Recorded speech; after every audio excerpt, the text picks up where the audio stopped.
It's week 2 of Star Wars Rebels Season 4. After what I thought was a somewhat rocky season premiere, In the Name of the Rebellion Parts 1 and 2 were much stronger episodes. Part 1 showed us Ezra, Sabine, Kanan, and Chopper arrive on Yavin 4 for the first time after their successful mission to Mandalore last week. I've been wondering how much time has passed between Seasons 3 and 4, and this tells me it couldn't have been much. Long enough for Kallus to grow his hair out and for Hera to be excited to see everyone. Hera returns from a botched mission in which some bad intel got most of her pilots killed. Wedge also makes a brief appearance as one of the survivors in a Y-Wing, so he's flown an A-Wing, a Y-Wing, and an X-Wing as well as a TIE fighter. Just a nice reminder that he can fly anything. The Rebels' failed attack was due to a new Imperial communications relay in the Jalindi system. General Dodonna notes that they heard rumors of the relay from Saw Gerrera, and Rex asks how the partisans have better intel than they do.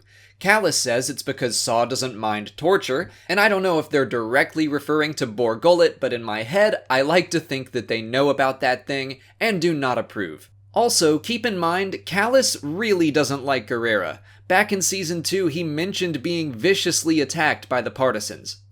The Rebels discuss destroying the relay station, but Kallus and his ISB background come up with a solid plan to spike it instead and use that new intelligence against the Empire.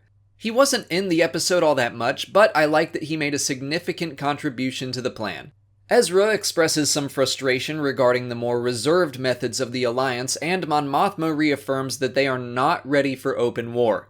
That's consistent with their position in Rogue One, where they still aren't ready, except for Raddus because he's awesome. Where is Raddus? I'd love to see him pop up this season. That night, Saw Skypes the Yavin group and tells them they need to start taking the fight to the Empire. Mothma calls him out for killing civilians, which reminds me of his attack in the book Rebel Rising.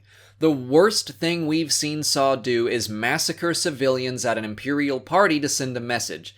This little exchange made me wish Saw had survived Jedha to fight on Scarif. I still think that was the original plan, having seen some partisans on the beach and behind-the-scenes photos, and it would have been a nice way to bring closure to his antagonism with Mothma. The mission to Jalindi was fun and involved Ezra, Sabine, and Chopper diving onto the dish to sabotage it. But then none other than poor Brom Titus shows up. The guy just can't stop being screwed over by the Ghost crew. He sends out TIE defenders to take care of the Ghost and stormtroopers to capture Ezra and Sabine. I think the show dispatched the defenders in a satisfying way. These are supposed to be elite ships flown by elite pilots, so Kanan used the Force to guide Hera in dense fog where the Imperials couldn't see and could be taken out. Meanwhile, it's Chopper who kills the stormtroopers as usual. I wonder what his kill count is up to. Ezra, Sabine, and Chopper are rescued by Saw, who happens to come in to destroy the relay. He drops some bombs on the dish and they all fly off. The explosion brings the story of Brom Titus to a close. Last week, I complained about Star Wars Rebels shying away from death. I still think that's true, especially when it comes to Rebel characters, but this week they had no qualms killing off stormtroopers and notable Imperial officers. The episode ends with Saw enlisting the help of Ezra and Sabine, and they head off into hyperspace with 2 tubes. In Part 2, we learn that Saw wants to infiltrate a civilian cargo facility called Feo Station. He's been hunting for whatever was hidden by the Geonosian extermination they uncovered in Season 3. He learned that the Empire was trying to secretly move some important cargo on a civilian vessel. They have to give Chopper a new paint job to blend in, and I guess Sabine just has Chopper paint on her at all times, and she repaints him in no time at all.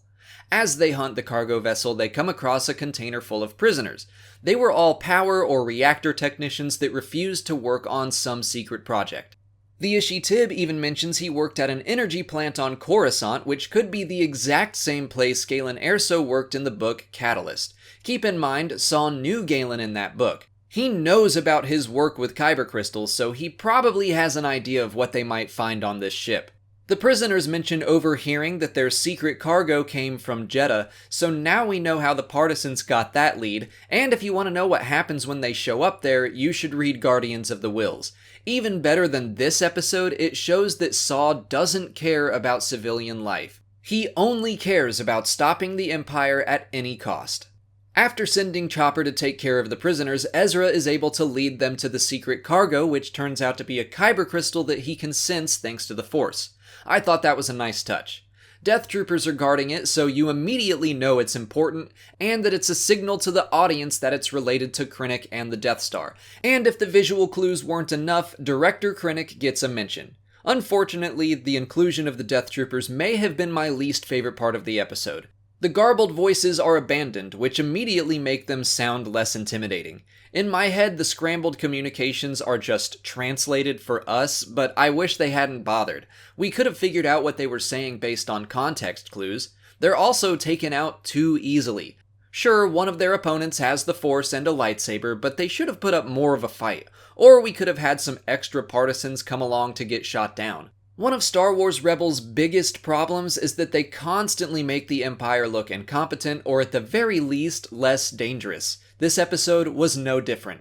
When Ezra and Sabine attempt to drop the ship out of hyperspace, they're stunned by Saw. He is desperate to see what is in the Taunus sector, expecting to see the superweapon. It turns out to be nothing but a rendezvous point where a Star Destroyer can take possession of the Kyber crystal. The Imperial captain is Slavin, who first appeared in the Season 3 episode, Hera's Heroes.